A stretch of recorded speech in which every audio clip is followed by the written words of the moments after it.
Bonjour à tous, bienvenue dans cette émission. Nous sommes le jeudi 18 février. Après 5 jours très denses de voyage au Mexique, le pape est de retour au Vatican. Son avion est arrivé à Rome ce matin. Son 12e voyage apostolique s'est achevé hier soir par une messe à Ciudad Juárez, sur les rives du Rio Grande, à la frontière entre le Mexique et les États-Unis. C'est un endroit symbolique que le pape a choisi pour la dernière étape de son voyage. On regarde un résumé. C'est le point final de son voyage au Mexique et le pape n'a pas choisi cet endroit au hasard. Sur les rives du Rio Grande, à quelques mètres de là, se dresse un grillage avec des barbelés. Nous sommes à la frontière avec les États-Unis où se trouvent de nombreux migrants mexicains. Avant de célébrer la messe, le pape a prié sous une croix pour la mémoire des migrants qui ont perdu la vie en tentant de traverser la frontière. Puis, c'est une messe transfrontalière que le souverain pontife a célébrée devant près de 200 000 fidèles. Lors de la messe, le pape a dénoncé la tragédie humaine des migrations forcées. Dans son homélie, en s'appuyant sur la lecture du jour, le Saint-Père a raconté que l'histoire de Ninive, c'est celle du Mexique, gangrénée par la violence, le crime et la pauvreté. Gangrénée aussi par le drame des migrants qui souffrent de terribles injustices.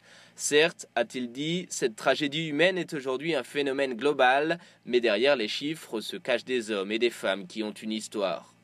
Pour autant, rien n'est perdu, reconnaît le pape. Je connais le travail de nombreuses organisations de la société civile en faveur des droits des migrants.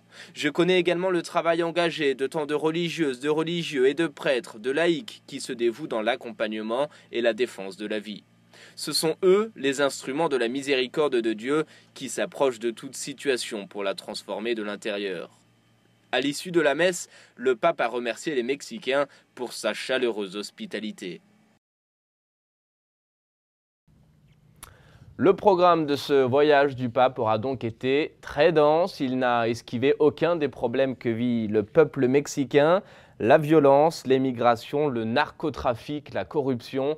Le pape a également exhorté les Mexicains à ne pas renoncer à leurs rêves. Il a même confié avoir rarement vu tant d'espérance parmi un peuple qui souffre autant. Bref, l'heure est aujourd'hui au bilan. On écoute le père Lombardi, porte-parole du Vatican. Il est venu avec une grande amitié et humilité.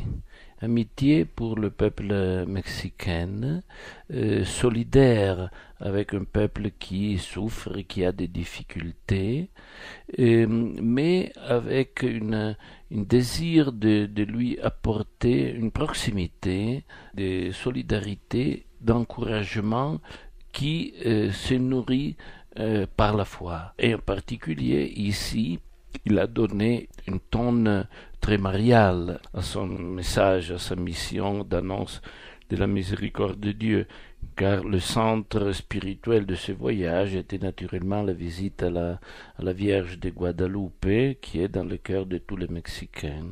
Et on a eu aussi dans le voyage de belles expériences réconfortantes, comme dans la rencontre avec les familles en particulier. Par exemple, il y avait des témoignages absolument merveilleux de la force de la vie chrétienne pour confronter des situations difficiles au niveau quotidien des familles, par exemple, la mère seule ou les enfants handicapés et la difficulté de la famille.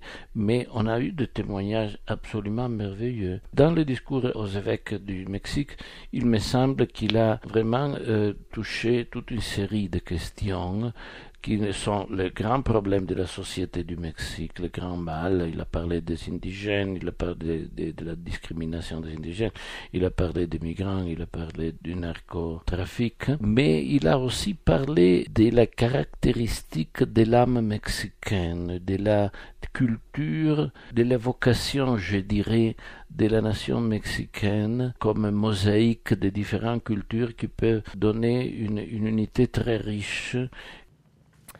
Voilà, et sachez que vous pouvez retrouver l'intégralité des discours du pape durant son voyage sur notre site internet. C'est la fin de cette émission. Merci d'avoir été avec nous. Je vous souhaite à tous une très belle soirée et à bientôt.